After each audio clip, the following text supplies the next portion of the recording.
Assalamualaikum. Kalau kita umroh atau haji, klasik tuh ya, travel sama pembimbingnya tuh suka nakut-nakutin. Awas loh, di sana fisik intensif, makan harus banyak. Itu sebetulnya hoax. Anjuran menyesatkan. Atau anak-anak ujian gitu, orang tuanya bilang, bimbel sekarang intensif ya sayang. Kamu mesti makan banyak, makan banyak. Nanti kan UTS, ujian akhir. Sarapannya yang banyak. Itu juga bukan saran yang jitu, malah melemahkan si Ucok tuh ya kemarin.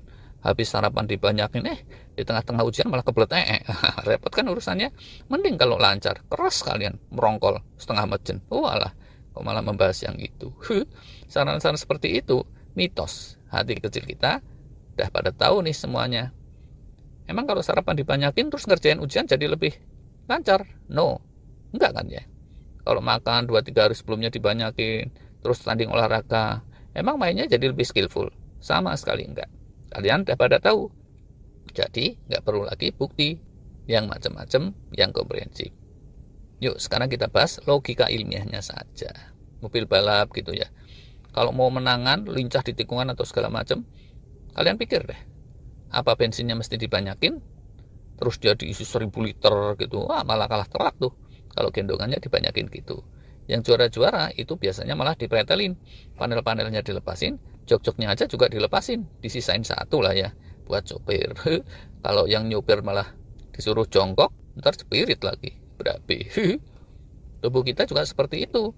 Kalau mau lebih siap menghadapi segala tantangan, itu sel-sel protein non esensial atau sel-sel loyo, senescent itu mesti dirontokin sebanyak mungkin. Dan perontokan itu tidak bisa terjadi kalau kita makannya malah dibanyakin. Dah gitu ya, kalau kita kebanyakan makan, nggak terhindarkan, biasanya tuh akan kelimpahan gula karbo, yang ujungnya nanti hasil prosesnya memunculkan banyak oksidan atau radikal bebas yang membebani. Atau selainnya gula karbo, protein dan lemak, itu tuh sulit diproses dan banyak menyita energi pada saat prosesnya. Dah gitu bisa bikin liver dan selengkangnya jadi capek. Harus dipahami juga, setiap kali kita mendapat asupan dari luar, sistem imunitas kita bersiaga. Dan untuk menyiagakan sistem imunitas, itu juga menguras energi. Jadi, sumber energi terbaik itu, kalau kita masuk ke kancah perjuangan, dari hasil ketosis dari pembakaran lemak tubuh. Dan ketosis itu akan kenceng, intensif kalau kita menjalani kalori restriction atau pembatasan kalori, dan bukannya malah sebaliknya makan banyak. Otak kita itu juga sama, ada fenomena ya yang oleh para ahli disebut brain fog.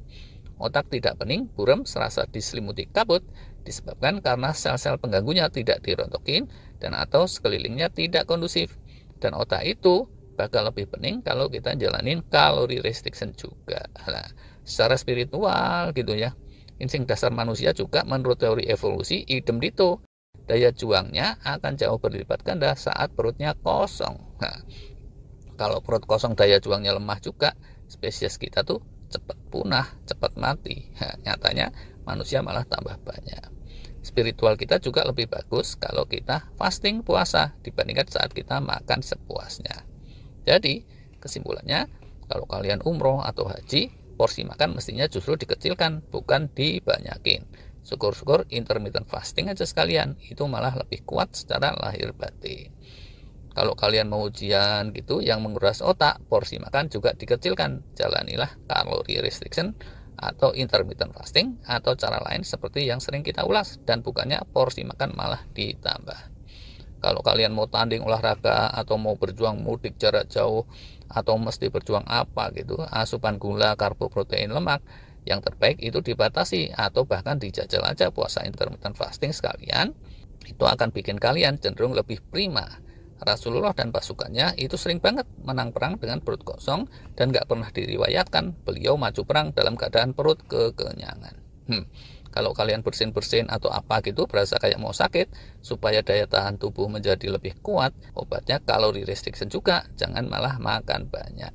Sumber energi terbaik agar kinerja kita lahir batin itu prima adalah yang muncul dari dalam kita, yaitu berupa ketosis tadi dan gluconeogenesis gitu, kalau sifatnya untuk memunculkan glukosa internal. Takarannya pasti lebih pas dibandingkan kalau muncul dari asupan luar dari makanan segar. Dah gitu dia lebih bersih karena selain tidak terlalu menghasilkan oksidan atau radikal bebas, dia juga sekalian mendaur ulang sampah-sampah dan sel-sel tua lemah.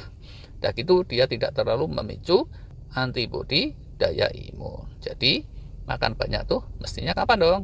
Makan banyak itu periode terbaik tentunya saat dalam masa pertumbuhan. Termasuk di sini tentunya ibu hamil. Ibunya mungkin udah nggak tumbuh, tapi janinnya kan bertumbuh pesat. Nah, para ahli bilang kalau kelak kalian udah sepuh manula, itu makan banyak lagi boleh juga. Tapi selebihnya dari itu, karena hidup kita ini sebenarnya isinya perjuangan demi perjuangan, ya makan itu nggak boleh kelewat banyak, secukupnya saja, tapi balance berimbang. Dan ini bukan hoax, sudah berdasarkan penelitian-penelitian di seluruh dunia. Kalian mesti ingat juga, puasa atau kalori restriction itu perlu pembiasaan dan adaptasi. Kalau belum teradaptasi, kalian malah bisa lemes, pusing, kunang-kunang, drama ini dan itu. Karena daya ketosis masih lemah, ketosisnya telat munculnya, bukannya jadi siap tempur, kalian bisa jadi malah keliengan. Salah tuh kalau gitu. Jadinya di hari-hari saat tenang, saat masih damai, latih dirilah sehingga tubuh kalian menguasai jurus fasting dan kalori restriction. Besok-besok manakala dibutuhkan, jurus ini bisa dimainkan dan itulah yang akan bikin kalian kinerjanya menjadi lebih baik daripada biasanya. Itu deh. Terima kasih.